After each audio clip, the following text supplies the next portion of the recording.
Halo permisa, mari kita lanjutkan kembali pembahasan kita untuk energy management ini. Kemarin kita beberapa pertemuan terakhir ini kita masih membahas energy performance indicators atau indikator kinerja energi. Kita sudah baru sampai di specific energy consumptions. Kemarin kita sudah sampaikan data ini tentang perbandingan antara beberapa specific energy consumption dari oil production, ya kan? Angkanya berbeda-beda. Ini yang biasa dijadikan benchmark antara satu dengan yang lainnya. Walaupun menurut saya ini tidak bisa, kita harus hati-hati, tidak bisa langsung membuat perbandingan karena perbandingan hanya bisa dilakukan kalau situasinya sama, ya, situasi kondisinya sama atau similar atau kondisinya mirip-mirip gitu ya.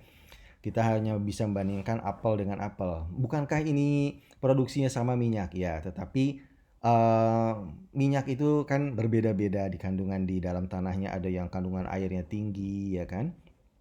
Ada yang kandungan airnya rendah, ada yang kekentalannya besar, ada yang lebih encer dan lain-lain. Kedalaman sumurnya, tingkat kesulitan, lokasinya dan lain-lain. Ketersediaan energi di situ dan teknologinya juga. Jadi kita tidak bisa langsung membandingkan specific energy consumption dari setiap unit produksi seperti ini, unit eksplorasi seperti ini. Demikian juga misalnya kita lihat di sini benchmark untuk specific energy consumption dari beberapa pabrik pupuk yang ada di Indonesia, ya kan? Ini adalah untuk pabrik amoniak misalnya ada 1, 2, 3, 4, 5, 6, 7, 8, 9, 10, 11, 14 pabrik pupuk di sini ya.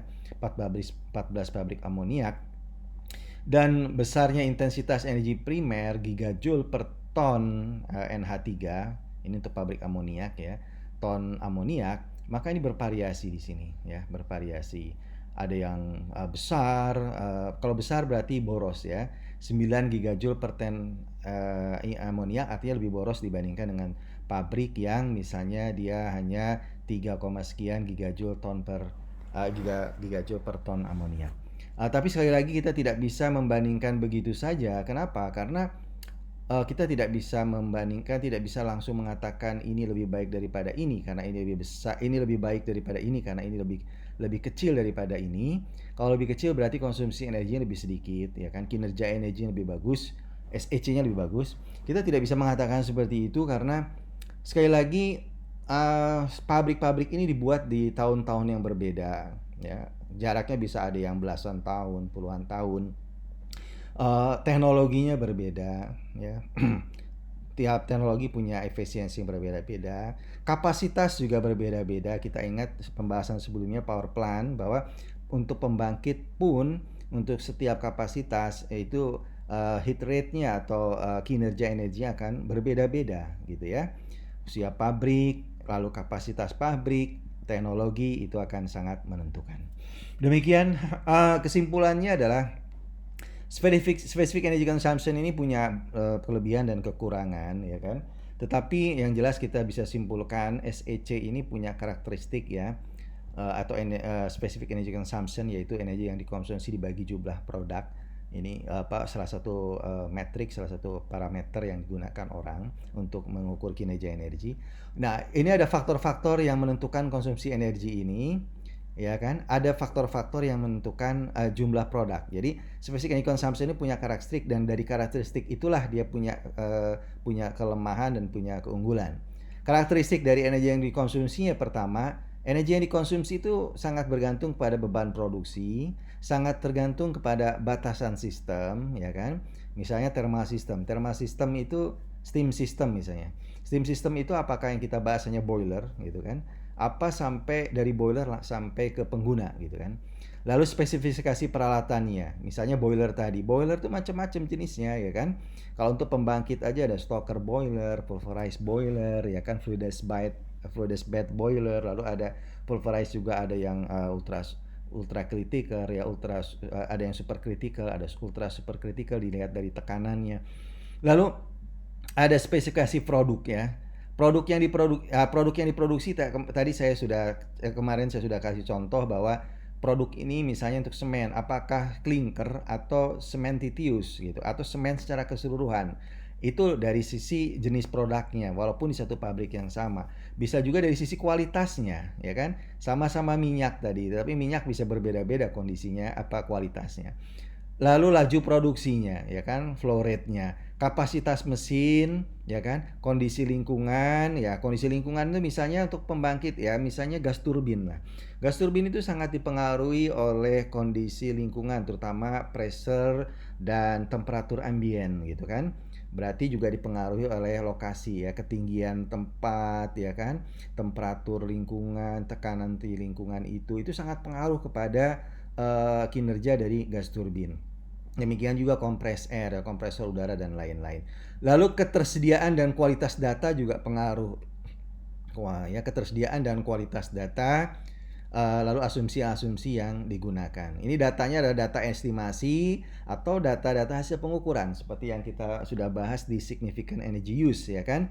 Di bab significant energy use mungkin Anda bisa lihat ke sana bahwa data konsumsi pun ada yang bisa kita dapat dari peroleh dari pengukuran, dari rekaman pengukuran, bisa juga dari estimasi ya, dari perkiraan atau kombinasi pengukuran dan estimasi. Pengukurannya hanya sesaat, lalu diestimasi untuk penggunaan setahun misalnya dengan mengalihkan hasil pengukuran dengan jam operasi dari penggunaan alat. Sedangkan jumlah produk ya, penentuan jumlah produk itu ditentukan. Nah, ini tadi produk apa yang dijual, apakah produk yang dijual atau yang diproses, ya kan? Kalau produk yang dijual berarti produk jadi, setelah jadi. Kalau produk proses berarti produk yang masih di tengah-tengah. Misalnya tadi clinker. Misalnya kalau di pulp and paper ya pulpnya, ya masih diproses, ya kan. Lalu pembagian produk, ya produknya itu dijadikan satu, misalnya pabrik pulp and paper memproduksi pulp, paper dan tisu misalnya. Apakah pulp, paper, tisunya ini produknya dianggap satu tonase? Jadi misalnya pulp 1 ton, paper 1 ton, tisu 1 ton, berarti total 3 ton. Apakah yang dimaksud jumlah produk ini 3 ton itu adalah 1 ton pulp, paper, dan tisu, atau jumlah produk ini pulp saja, atau paper saja, atau tisu saja? Ini sangat berbeda. Ya, nanti kita akan perlihatkan beberapa contoh ya ke depan. Lalu ketersediaan dan kualitas data dan asumsi-asumsi yang digunakan. Baik, intinya adalah bahwa apa yang sedang kita lakukan ini adalah bagian dari adalah energy review ya, atau mengkaji energi ya kan, mengkaji energi atau energy review ya. Eh, Kita sekarang dalam rangka untuk menetapkan significant energy use ini dalam rangka menetapkan energy performance indicators itu atau kinerja energi itu, maka kita berada pada tahapan ini. Ya, kita harus mengidentifikasi drivernya, ya, drivernya. Apa itu driver? Seperti yang sudah mungkin saya jelaskan sebelumnya, driver adalah faktor yang menentukan konsumsi energi. Ya. Nah, langkah-langkah yang perlu dilakukan dalam rangka untuk menetapkan driver ini yaitu pertama adalah definisi driver adalah variabel yang terus berubah dan perubahannya menentukan tingkat konsumsi energi. Ya kan? Sebagai contoh, jumlah produksi. Lalu jumlah orang kalau di gedung atau di rumah sakit atau di hotel. Ya, kita tahu bahwa misalnya hotel lah, jumlah orang penghuni hotel itu sangat pengaruh kepada konsumsi energi karena menyangkut jumlah kamar yang beroperasi, ya kan, jumlah kamar yang berisi, ya. Setiap kamar membutuhkan energi. Kalau mobil jarak tempuh, ya kan, jarak tempuh. Ya, perubahan musim kadar air, ya perubahan musim ini antara musim panas dan musim dingin itu akan berbeda operasinya. Misalnya contoh pemanas ruangan atau air conditioning, pendingin ruangan misalnya kalau di Indonesia, itu sangat tergantung kepada bebannya atau cooling load-nya akan sangat bergantung kepada musim. Musim panas tentu saja beban pendinginannya akan lebih tinggi dibanding musim dingin misalnya. Ya, nanti Anda mungkin tahu istilah cooling degree day ya kan, jumlah jam jumlah jam yang berada pada kondisi dia didinginkan dengan air conditioning pada musim panas, itu sangat menentukan kerja air conditioning. Kadar air misalnya ya, kadar air ini bisa pengaruh ke bahan bakar, bisa pengaruh ke produk. Ya, kalau kadar air ini ke bahan bakar, misalnya contoh batu bara, ya. Kalau Anda menggunakan batu bara, biasanya di musim hujan, ya kan, kadar airnya akan tinggi meskipun batu bara itu Anda simpan dengan baik. Apalagi kalau batu baranya Anda biarkan di tempat terbuka, disimpan di tempat terbuka, kadar airnya menjadi tinggi. Ketika kadar airnya menjadi tinggi, maka nilai kalorinya menjadi turun. Ketika nilai kalorinya menjadi turun, penggunaan batu baranya akan naik, ya. Penggunaan energinya akan naik. Penggunaan bahan bakarnya akan naik. Nah, ini yang disebut dengan driver, ya. Jadi variabel yang terus berubah dan menentukan tingkat konsumsi energi.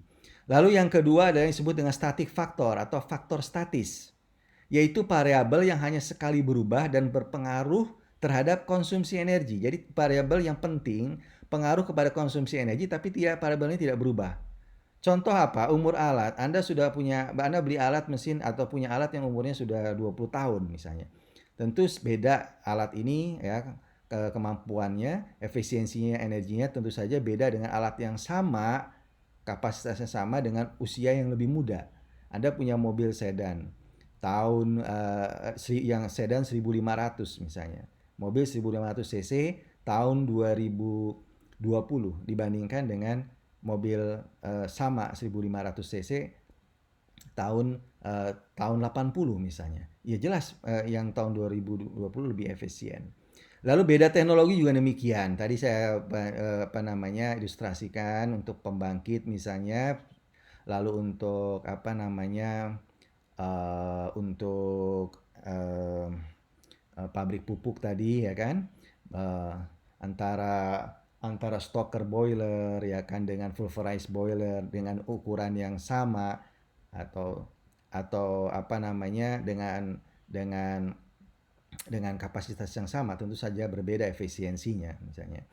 Lalu antara gas turbin dengan PLTU misalnya, di mana gas turbin atau open cycle saja dengan PLTGU di mana buangan gasnya dimanfaatkan kembali untuk pembuatan energi untuk membuat steam, itu akan berbeda efisiensinya. Jumlah mesin akan pengaruh, ya kan? Ukuran kapasitas mesin, kapasitas motor listrik. Ini kan hal-hal yang ketika produk industri itu berjalan, dia tidak berubah. Ya umur akan berubah, tapi maksudnya umur akan bertambah tua gitu kan. Ini variabel yang menentukan. Jumlah mesin, ketika jumlah mesinnya misalnya 5 dibandingkan dengan 2 kan beda. Misalnya industri yang menggunakan mesinnya 5 buah, tentu saja penggunaan energi akan lebih banyak dengan industri yang jumlah mesinnya 2, lebih sedikit dengan kapasitas yang masing-masing sama. Lalu kapasitas mesin, kapasitas motor listrik. Nah, lalu yang selanjutnya adalah istilah yang lain adalah base year. Base year itu adalah tahun acuan. Biasanya kondisinya ini yang representatif dengan kondisi saat ini atau ditetapkan berdasarkan kebijakan. Jadi base year itu nanti akan kita tentukan sebagai tahun acuan. Kita ingin perbaikan. Energy management system itu adalah suatu kegiatan yang bersifat sustain ya, bersifat berkelanjutan dan lebih baik dari hari ke hari, tahun ke tahun. Berupaya untuk meningkat dari tahun ke tahun. Berupaya lebih baik dari tahun ke tahun. Nah, untuk meningkat itu kan kita harus punya acuan. Ya kan, misalnya contoh tahun depan kita ingin lebih baik, efisiensinya naik 1%. Nah, efisiensi naik 1% itu dibandingkan dengan tahun berapa? Dibandingkan dengan kondisi apa? Ya kan, dengan tahun berapa, kondisinya bagaimana? Itulah yang disebut dengan base year. Ya, tahun acuan. Nah, tahun acuan itu biasanya adalah kondisi yang masih mirip dengan kondisi sekarang atau kondisi beberapa tahun ke depan. Katakanlah misalnya kita punya teknologi, misalnya teknologi boiler tadi, kita masih pakai stoker boiler dengan ukuran misalnya 50 ton dan itu tidak akan berubah selama 5 tahun ke depan. Nah, itu tahun ini bisa kita jadikan base year. Atau ketika boiler itu dipasang misalnya 4 tahun yang lalu sampai 3-4 tahun yang ke depan mungkin masih berlaku karena situasi masih mirip. Nah, ini kita bisa jadikan 4 tahun lalu pemasangan ketika boiler itu dipasang sebagai tahun acuan gitu kan. Nah, ini base year akan berubah kalau misalnya beberapa kondisi major, kondisi penting berubah. Misalnya teknologinya berubah, jumlah peralatannya nambah, ya kan? Layout produksinya berubah dan lain-lain ya. Ini beberapa istilah yang terkait dengan langkah satu ini, yaitu menetapkan driver ya, driver. Driver itu tadi adalah variabel yang menentukan tingkat konsumsi energi. Demikian nanti kita